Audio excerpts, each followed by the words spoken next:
Okay, I think we all heard that. Hey, happy Friday.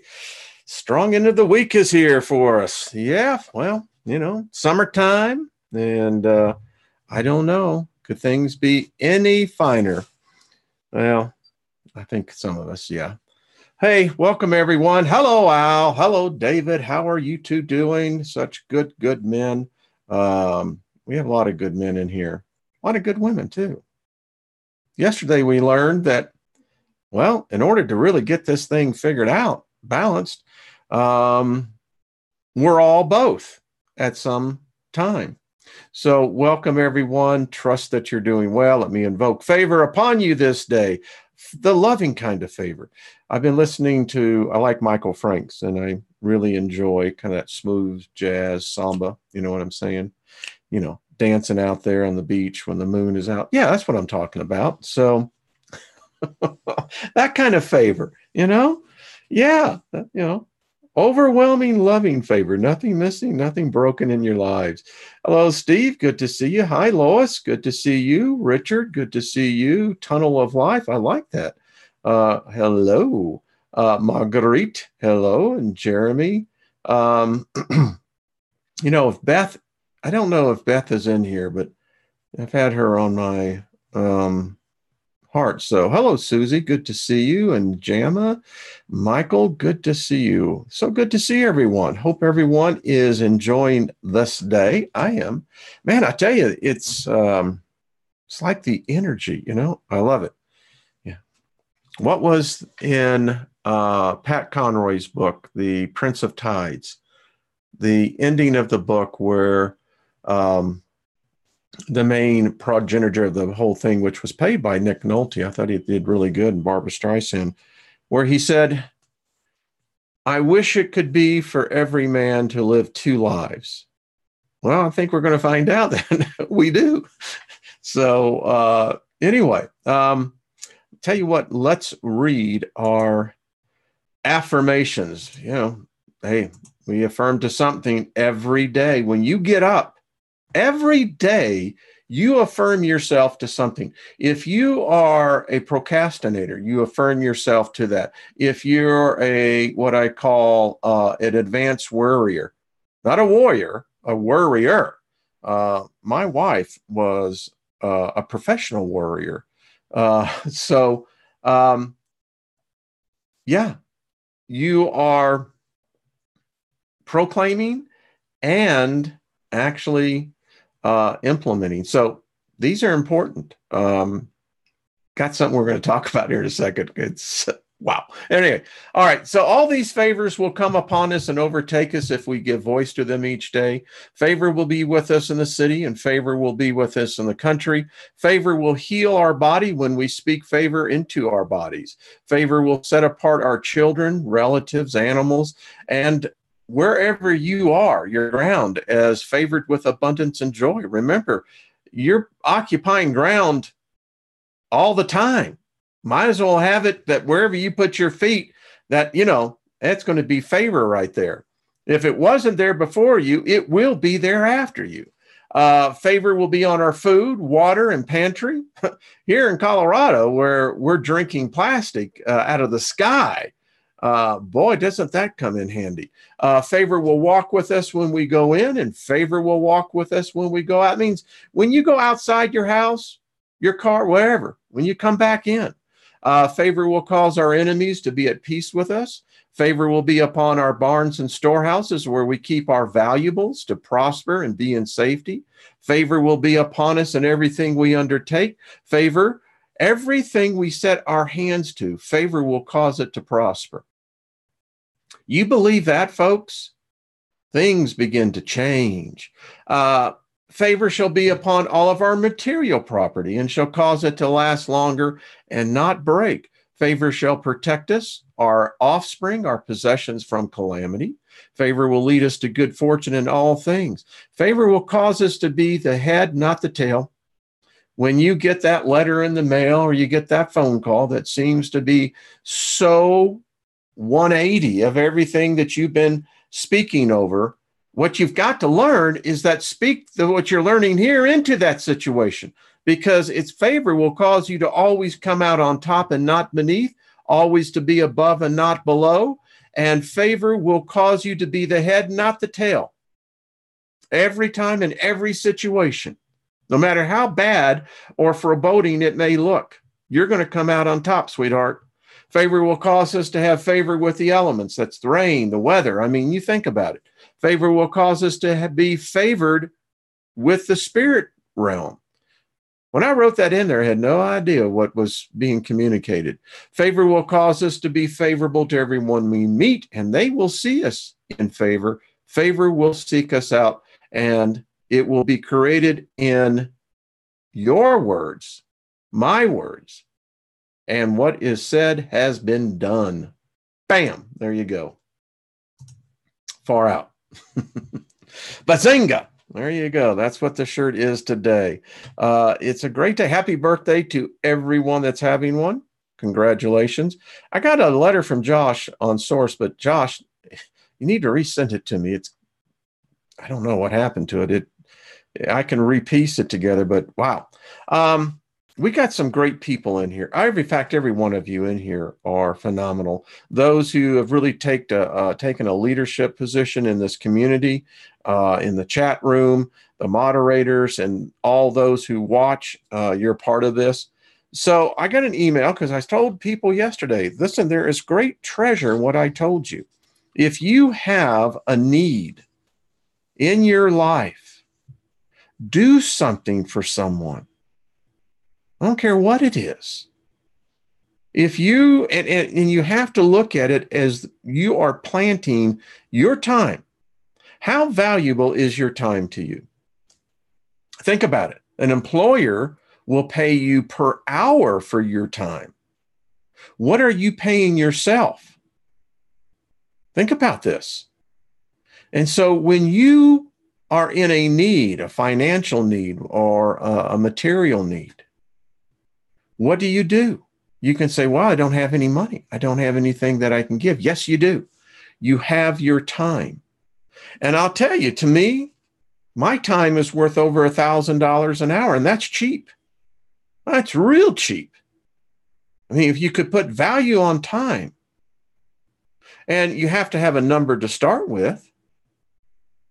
And so if you are doing something for someone, and particularly if they don't even know it, I mean, think about it. You can go and clean someone's house. You can clean someone's bathroom. I did. Yeah. You know, folks, you've got to let the ego go. Pride. You know, I'm not ashamed to admit that I've cleaned bathrooms, cleaned up behind other people I didn't even know. But I did it with the intent that I was sowing a seed.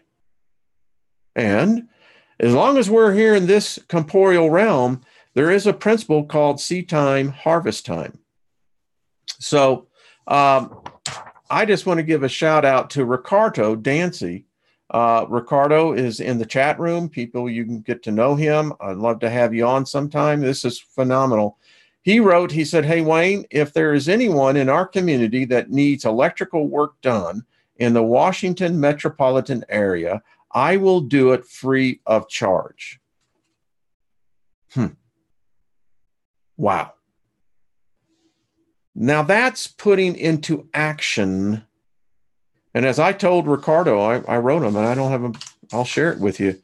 I told him, I said, I speak 100-fold return back into your life on that. So folks, that's what it's about. It's how you change things. Your faith is everything. Your faith will determine what the next level you're going to. So if you're facing a challenge, man, don't look at yourself as a victim. Look at yourself as a victor. Look at every situation that comes into your life as an opportunity to always show that you're going to be the one coming out on top. You go into the next realm with that attitude, guess what? Your expectations will be met exceedingly beyond that. So Far out, baby. All right. Got a question for you. This is totally off the rail, has nothing to do with what we're studying. But when I saw this, I couldn't believe it. So I thought, well, we're an enlightened group here. I'd like to know how this enlightened group would respond to this. They did a survey, an underwear company, and what they found out that nearly half of Americans don't change their underwear every day. And folks, it gets grosser. Yeah, there are some of you out there in this, not here in our group. No. It says out of 1,000 people responding to an informal poll conducted by an underwear maker, 45% admitted that they had worn the same pair of undies for 2 days or more. Seriously? Okay. Now, I have been on flights where I have been delayed and literally traveled 30 hours with no break. Yeah, that I can understand. 13% saying they had worn the same pair for a week or longer. Okay. You know, we take a tolerant view to everything here, but what are you thinking? I mean, so my next question, you haven't bathed? I mean, yeah, you know, I think you'd almost be better off wearing no undies, to be candid with you, if that's going to be the case. I don't know, but, and then my wife, I'm in here in my office doing what I'm having to do, and she calls me out and she says, "You've got to see this commercial." So I get up lovingly saying, "Okay, why am I going to be watching a commercial?" The commercial, folks, I'm sitting there flabbergasted watching this, is about feminine hygiene products, but they have the woman's vagina singing. I kid you not. Okay, moving right on. You know what? I looked at her and I said, who would do this? I mean, a singing vagina. That's a new one. I mean, yeah, there you go. Ladies, and if you haven't seen the commercial, guys, check it out. It is bizarre. All right. Do you or do you not believe in reincarnation? That is where we are now with the spirits. And I believe thus far they have made an extremely logical case for showing it is the only rational thing that could happen. You know, when I was a practicing Christian, and I am no longer, I renounced that religion and that God, but I could never figure out, you know, is that all right? So my name is written in the Lamb's Book of Life. That was the big thing, you know? Yeah.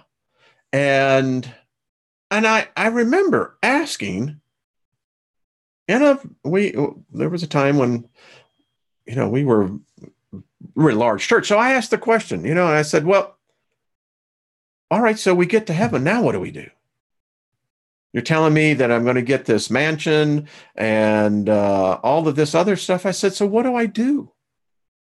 No one could answer that. Someone said, well, you'll praise and worship God all the time. I said, why would I do that? I don't do that now. That would be a burden to me. Well, you need to really think about this, because if you have a problem where you wouldn't want to be worshiping God for eternity, I said, no, you know, you're not getting it. If that's the only thing to do, that's not life. That's being some sort of automaton, some sort of, well, how would free will play into that? So when I think about the fact, I have said this so many times in my life, and of late, last couple of years, one lifetime is not enough. There's no way that I can get to know what I need to know in one lifetime. I can't read enough books. I can't access enough information because much of the information that is still on planet Earth is flawed. It's heavily skewed to a particular point of view, and that corrupts it. And so it becomes very difficult to sift through the chaff to get the wheat. Because sometimes we're eating the chaff because it's, how should we say, a replication. So we're in our book, and today, folks, I think this is going to, what I do is that I pre-read these, obviously, as you can tell, so I know what's coming. And I'm going to tell you, this answered many questions for me. Now, for others, you know, as we say here in this community, there's nothing here being preached. There's nothing here. There's no dogma being pushed. There's no ideologues here. We're just simply reading, and you determine what you want to do with this. If it doesn't, you know, resonate, well, walk away. But I've learned something in life is that sometimes, I remember the first time I ate snails. Yeah, I was in a French restaurant, and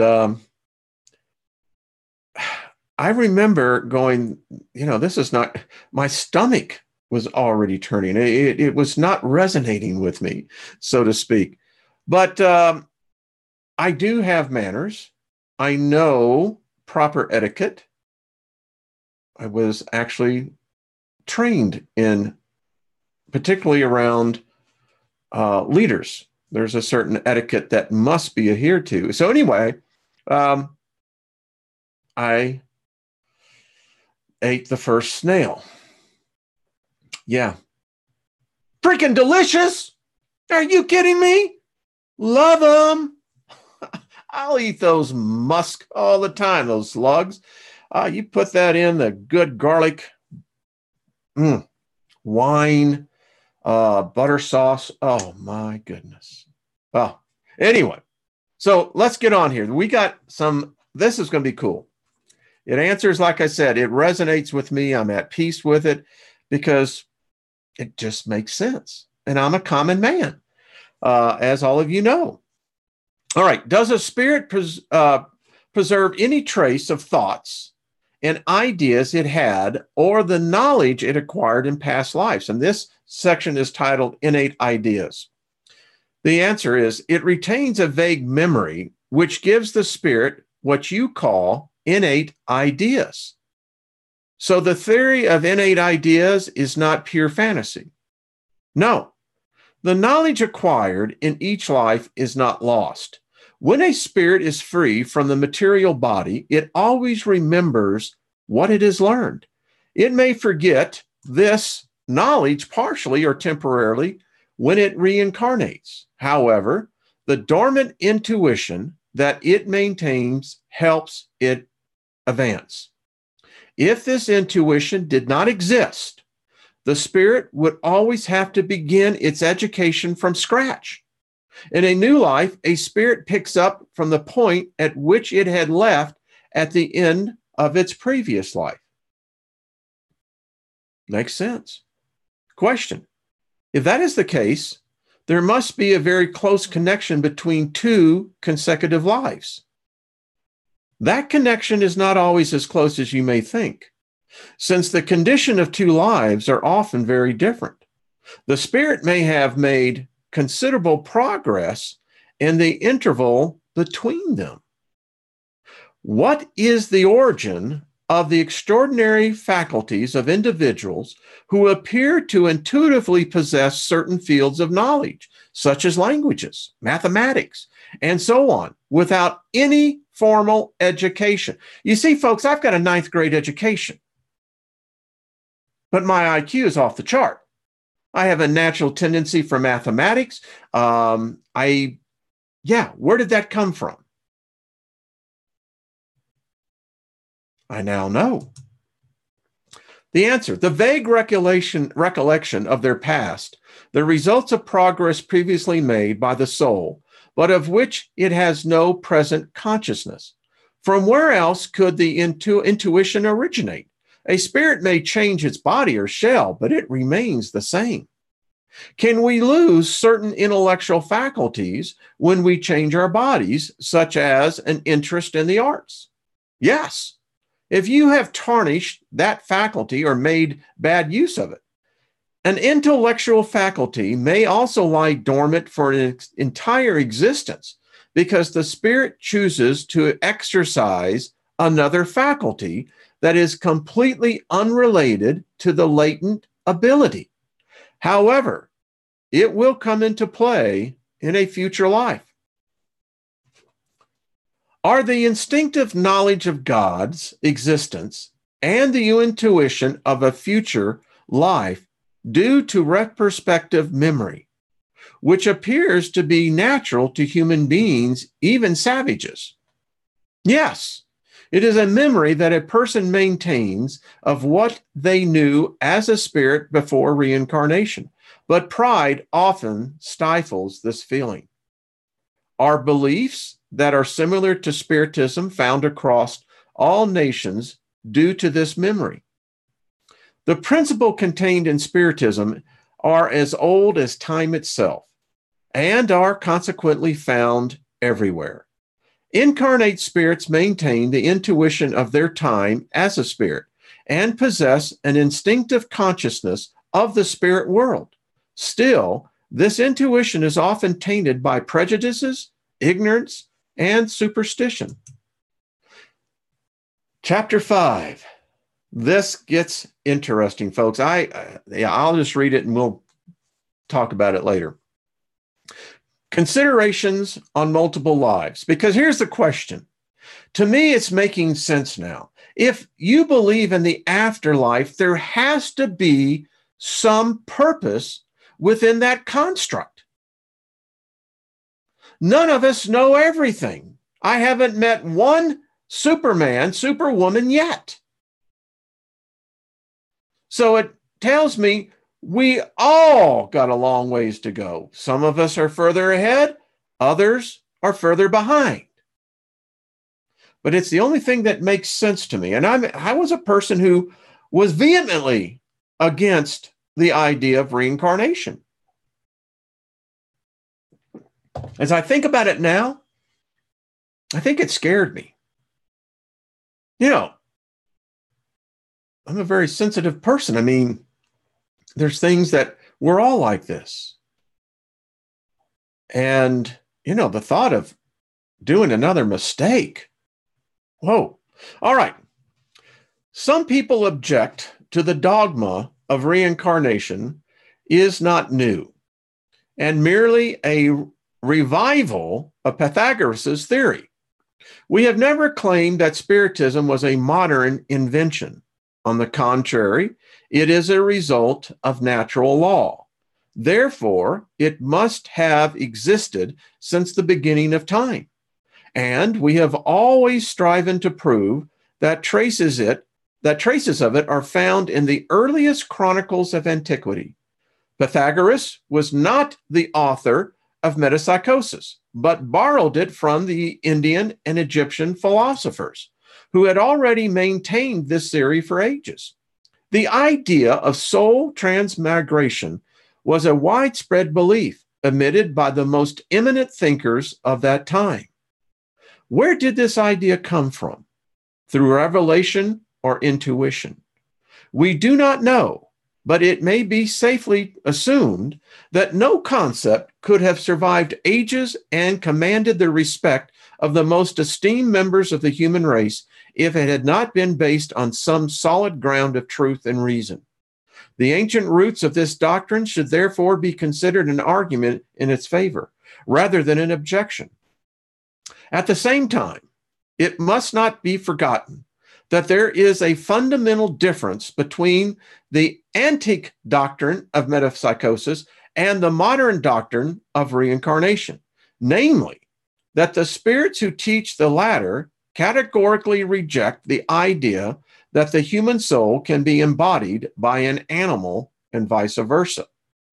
The spirits who now teach the dogma of multiple corporeal lives reaffirm a theory that was born in the earliest ages of history and that has maintained a position of importance up into the present day for a vast majority of people. However, they present this dogma in a manner that is more rational, more compliant with the natural law of progress, and more in harmony with the wisdom of the Creator, by stripping away the embellishments and the exaggerations added by superstition. A circumstance worthy of note is the fact that it is not in this book alone that the doctrine in question has been instructed in recent years. Even before its release, numerous publications of a similar nature had already been circulated in various countries, and their number has greatly increased since. Here, we may ask, why is it that the statements of the spirits are not in agreement? We will visit this matter later. For now, we will review this topic from a perspective that is entirely irrespective of any assumed declarations of the spirit. Let us suppose that they made no statement whatsoever in regard to, and even that the very existence of spirits had not been surmised. Placing ourselves on neutral ground for a moment and admitting the possibility of the hypocrisy of the hypothesis pertaining to the variety and unity of corporeal lives, let us see which of these is most in line with reason and our own interest. There are people who reject the idea of reincarnation simply because they do not like it, declaring that their present life has been quite enough for them and that they have no desire to restart a similar one. We would like to ask these people whether they think that God has asked them their wishes and opinions in regulating the universe. Okay. Either the law of reincarnation exists or it doesn't.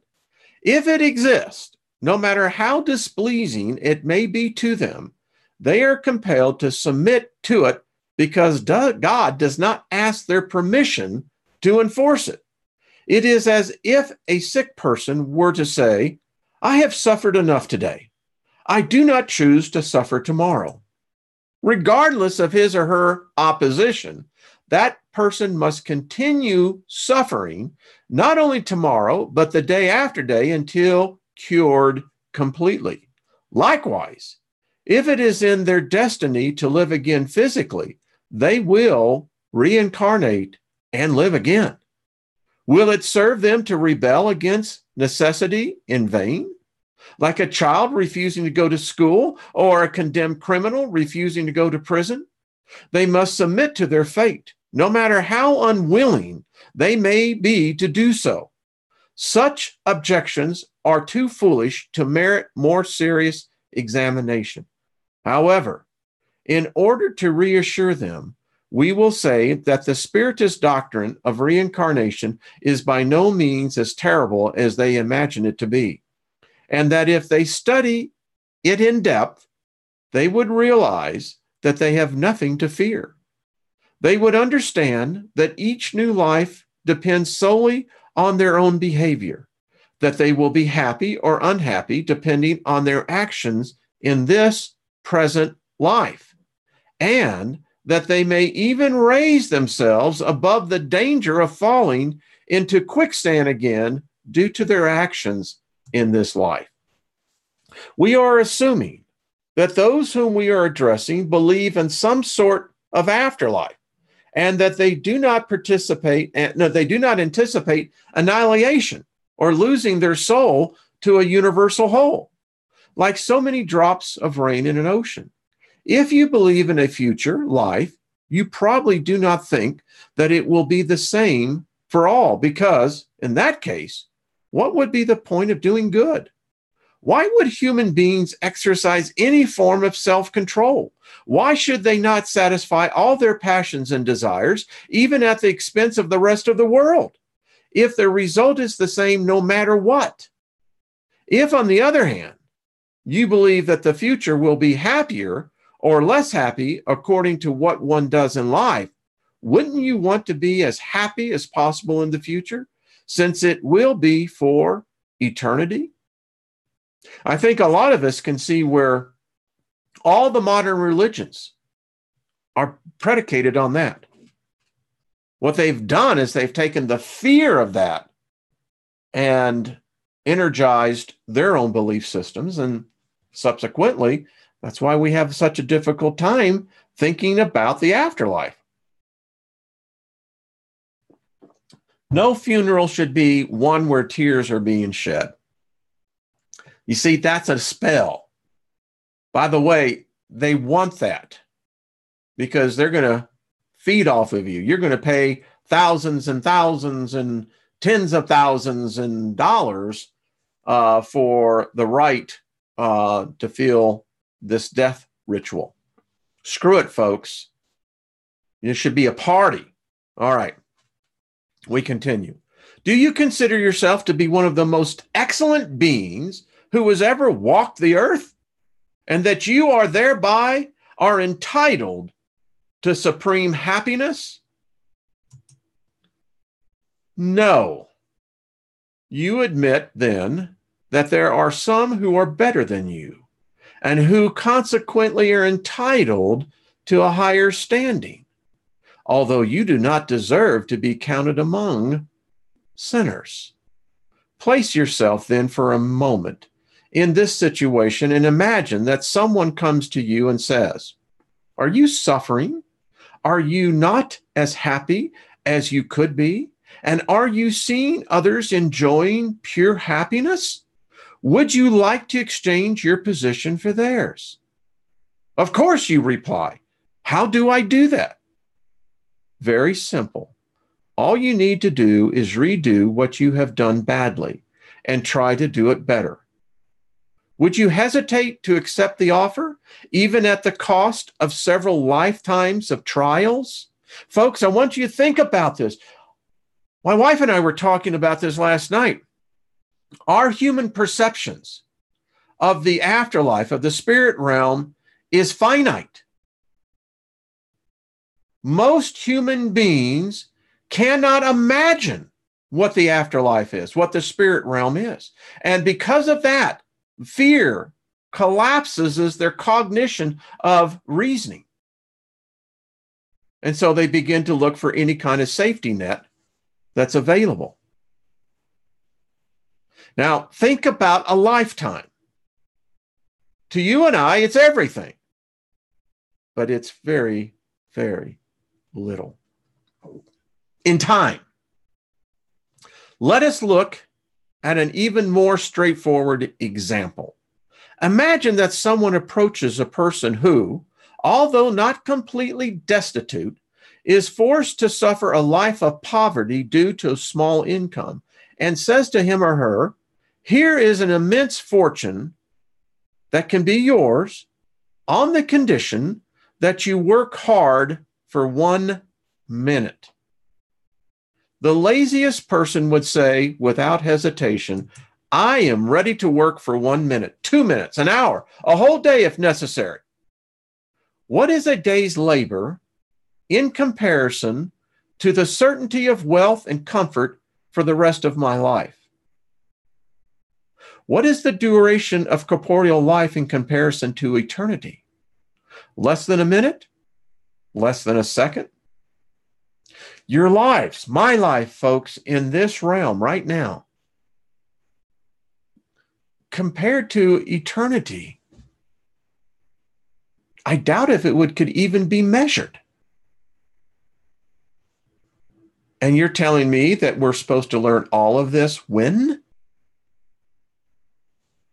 We sometimes hear people say, God who is supremely good, cannot force a human being to restart a series of trials filled with anguish and tribulations?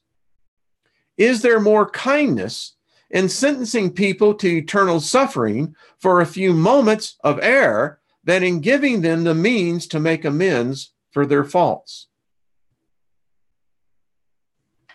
Two manufacturers each had a worker who hoped to one day become their employer's partners. However, both workers wasted their day and deserved to be fired. One of the manufacturers dismissed the bad worker, despite heartfelt pleas. This working person was unable to obtain any other employment and died of poverty. The other manufacturer said to the worker, "You have wasted a day. You owe me compensation for the loss you've caused me. You have done your work poorly, and you owe me for it. Start over again. If you do a good job, I will not fire you. I will, and you may still seek the higher position that I promised you." Do we really need to ask which manufacturer has proven to be the most humane? Would God, the paradigm of mercy itself, be more inflexible than a just and compassionate person? The idea that our actions for a few years decide our fate for eternity, in spite of the fact that we could not reach perfection while we were on earth, fills the mind with anguish. Meanwhile, the opposite idea is incredibly consoling, as it gives us hope. Without choosing a side for or against multiple lives, and without admitting that either hypothesis is preferred, we contend that no one would prefer, if the matter were left to his or her own choice, to sustain a sentence against which there is no appeal. A philosopher once said, "If God did not exist, it would be necessary to invent one." That is what one could say about the concept of multiple lives. As we have already stated, God does not ask our permission when creating divine plans, nor does God consult our preferences. Things either are or they are not. We will now investigate the probability and consider this topic from a different perspective, the philosophical point of view. We will not include any teachings imparted by the spirits. If reincarnation does not exist, it means we have only one corporeal life. If the present corporeal life is the only one we are going to have, then each person's soul is created at the same time as his or her bodies. We've covered this, and wow.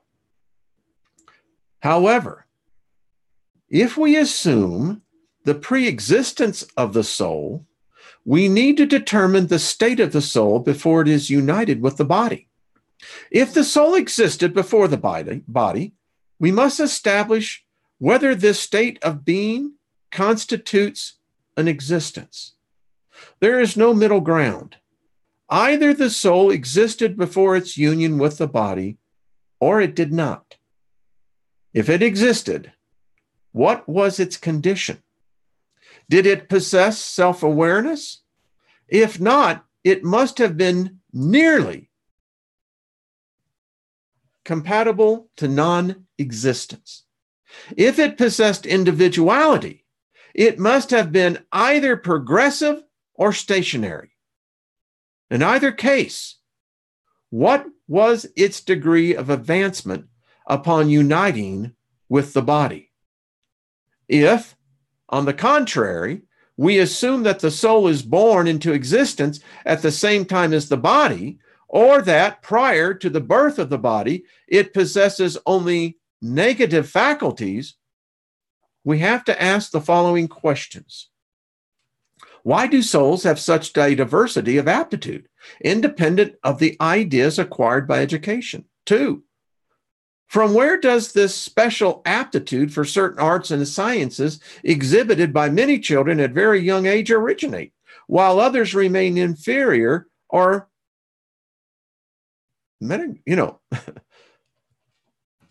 metaphor all the rest of their lives. From where do individuals derive the innate or intuitive idea that others lack?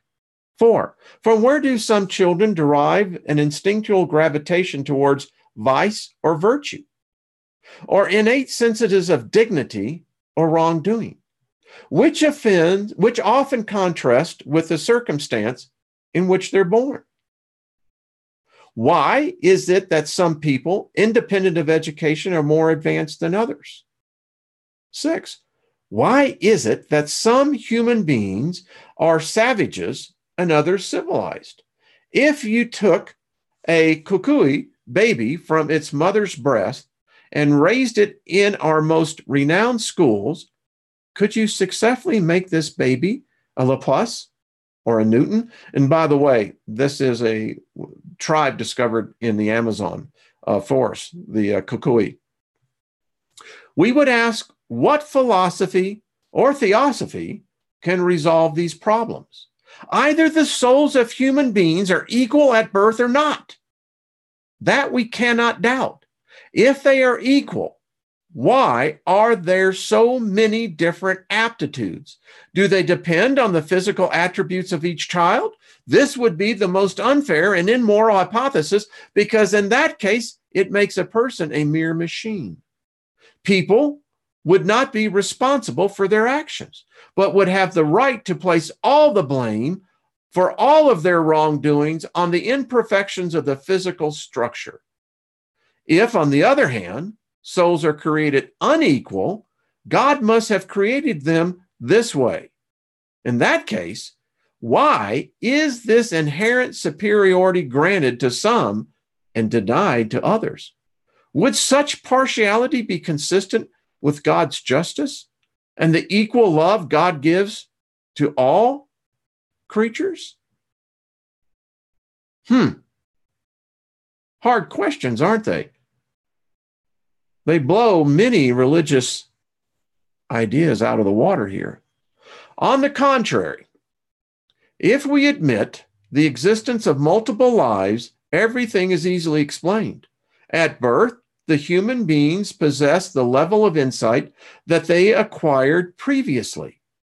They are more or less advanced, depending on the number of lives they have previously had and how close or far they are from common starting points. This is similar to how in a company made up of individuals of all different ages, each person has a degree of development and experience proportionate to the number of years lived. Common sense.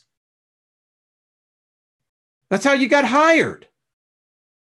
Anyway, the succession of years for the life of the body is equivalent to what the succession of lives is for the life of the soul. Imagine that 1,000 people of every age, from an infant to 80 years old, were brought together in one place at the same time. Suppose that their past is hidden from you, and you, in your ignorance, imagine them all to have been born on the same day. You would naturally wonder how some are big and some are small. Some are old while some are young. Some are educated and some are ignorant. But if their past was revealed and you discovered that some had lived longer than others, all these differences would be explained.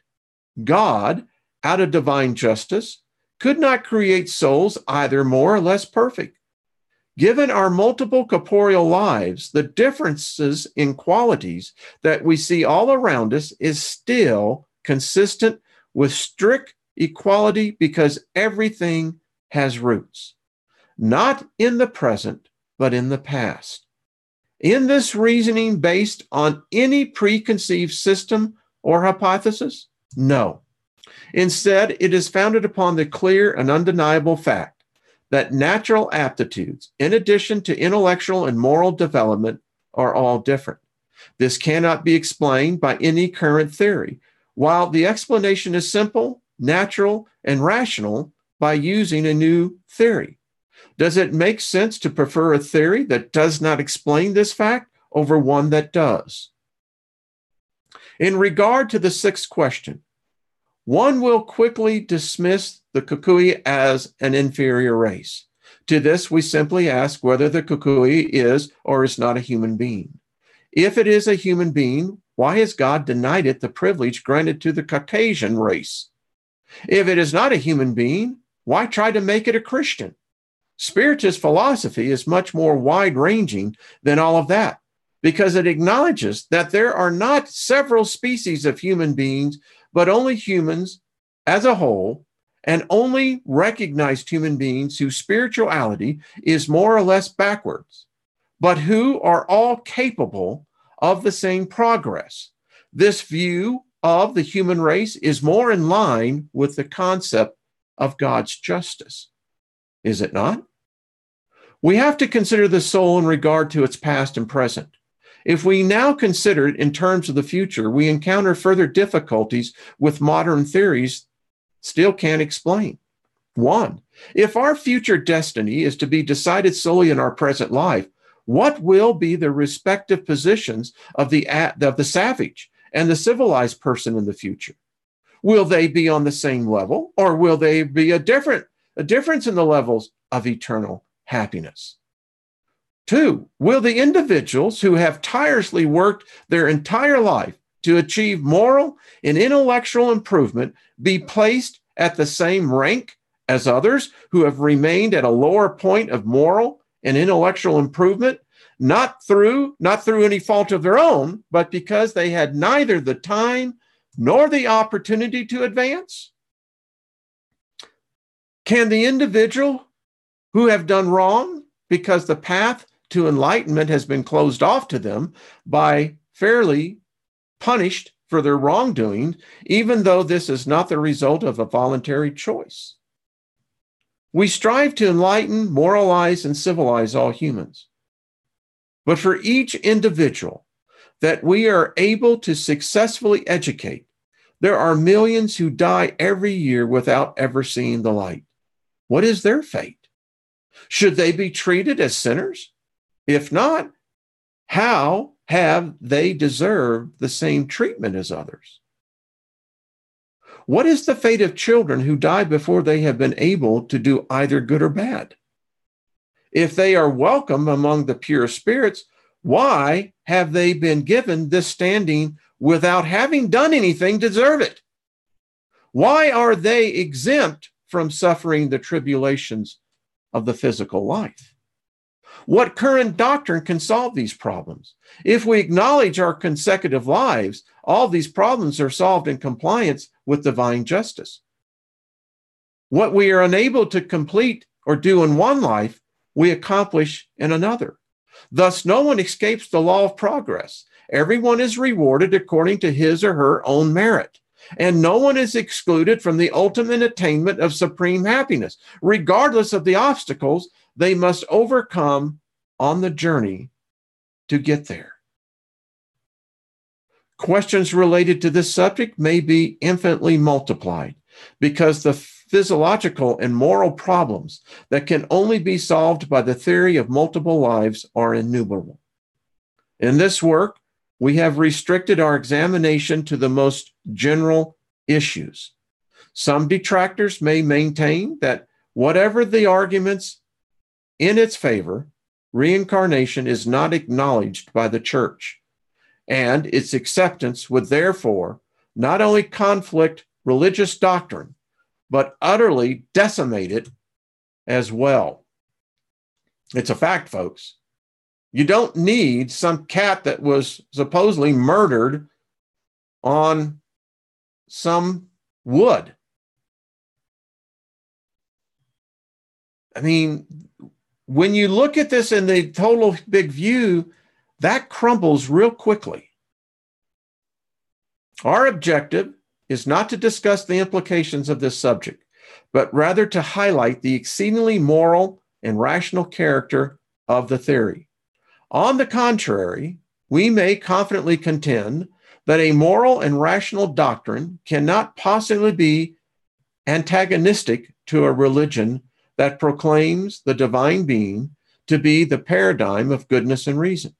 What would have happened What would have happened to the church if, in opposition to scientific research and the discoveries of humanity, that it had continued to resolutely reject overwhelmingly evidence, thus ostracizing anyone who did not believe in the movement of the sun around the earth or the 6 days of creation? Folks, your argument, if you're trying to go with the church side, loses all credibility. You can't argue. It's illogical, non-rational, and completely irrational. Anyway, how would enlightened nations have retained any shred of credibility if they continued to champion a religious system that taught such obvious errors as steadfast beliefs? Whenever any evidence has been established conclusively, the church has sensibly supported the evidence. I don't know about that. If the facts of human life are proven to be irreconcilable without reincarnation, if certain points of church dogma can only be explained by such means, the church will be forced to acknowledge its truth. It will have to confess that the apparent antagonism between these two arguments is superficial. Religion has no more to fear from the acceptance of this doctrine than from the discovery of Earth's movement in geological time periods, which outwardly appear to contradict the sacred text. In reality, reincarnation is implied in many passages of Scripture and is explicitly noted in the Gospels. As they were coming down from the mountain, Jesus charged them, "Tell no one about this vision until the Son of Man has been raised from the dead." Then his disciples asked him, "Why do the scribes say that Elijah must come first?" He said in reply, "Elijah will indeed come and restore all things. But I tell you that Elijah has already come, and they did not recognize him, but did to him whatever they pleased. So also will the Son of Man suffer at their hands." Then the disciples understood that he was speaking to them of John the Baptist. Since John the Baptist was Elijah, this implies that Elijah's spirit or soul must have reincarnated in the body of John the Baptist. Whatever our opinion about reincarnation is, regardless of whether we accept it or reject it, we will, if it exists, have no choice but to experience it. The crucial point here is that the Spirit's teaching are predominantly Christian. I got a problem with that, but hey, they are founded on the concepts of the immortality of the soul, future rewards and atonements, God's justice, free will, and Christ's moral code. For that reason, it cannot be considered anti-religious. We have discussed this subject without referring to any of the Spirit's statements because they do not constitute an official authority for many people. If we, and so many others, have adopted the belief in multiple lives, it is not simply because the spirits have preached it. The reason is that it's rational and resolves inconsistencies that would otherwise be impossible to explain. If the person suggested it to us, we would adapt it assuredly and quickly.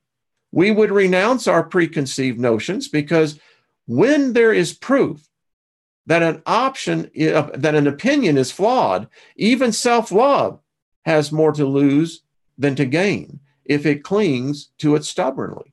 Likewise, we would reject the theory of reincarnation if it appeared to conflict with reason, even if preached by the spirits, just as we have rejected many other ideas they suggest.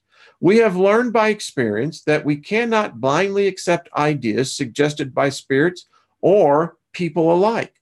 The biggest advantage in support of reincarnation is that it is incredibly rational. It also has the confirmation of facts, both positive and material.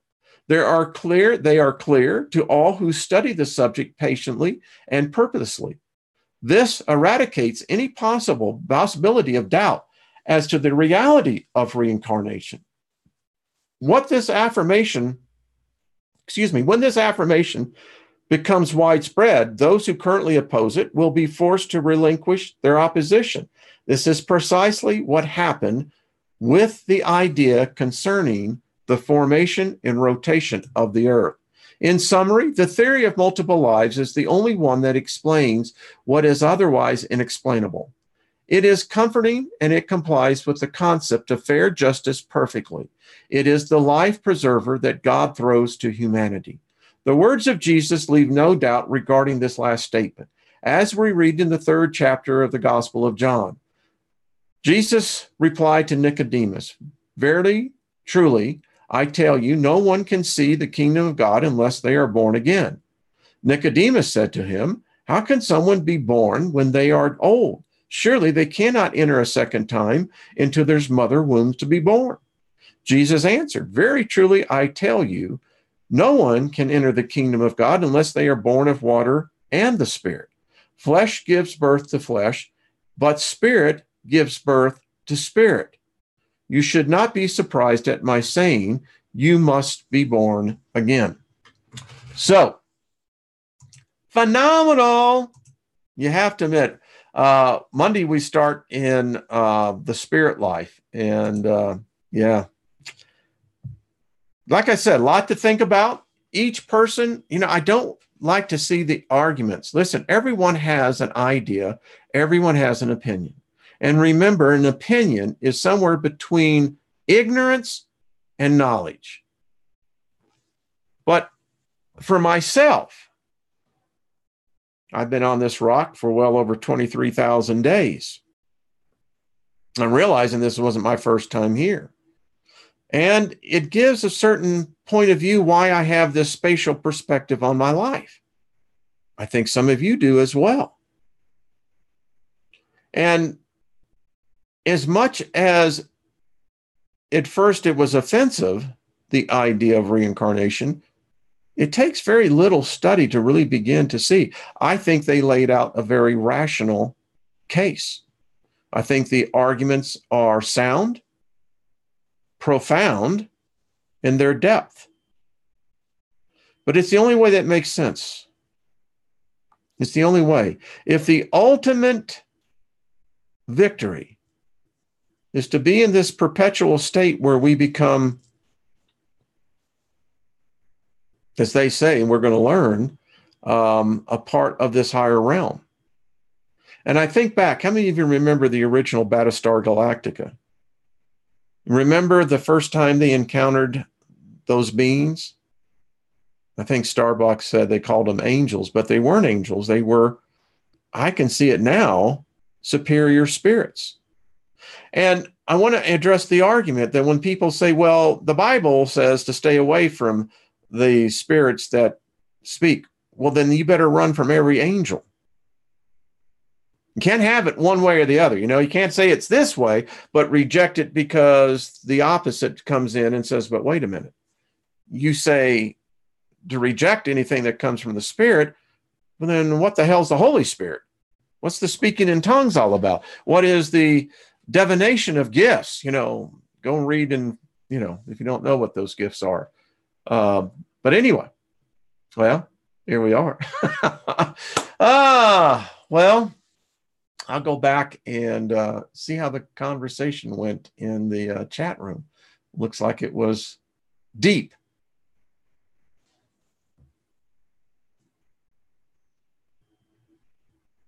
Yes, Twisted Isby, isn't it so? And there's a lot of us that are finally getting that away. I heard this in, meditation, is that, remember, a reed bends with the wind. It's only when it becomes, unmovable and unable to bend that it gets broken. So, hey, folks, have yourself a good one. Jeff and I'll be back on over in his channel on Sunday. And I hope you have a great, strong end of the week. Enjoy it. I got to tell you, folks, I really enjoy the time we have together. This is a special time, and we're really becoming a community. I'm seeing the names here. What a unique and rare opportunity to come together, virtually every day and learn, grow, expand. And I think that we're advancing more now than we ever have before. And I think that's a good thing. I don't see any negative to that. All right. Be good to yourselves.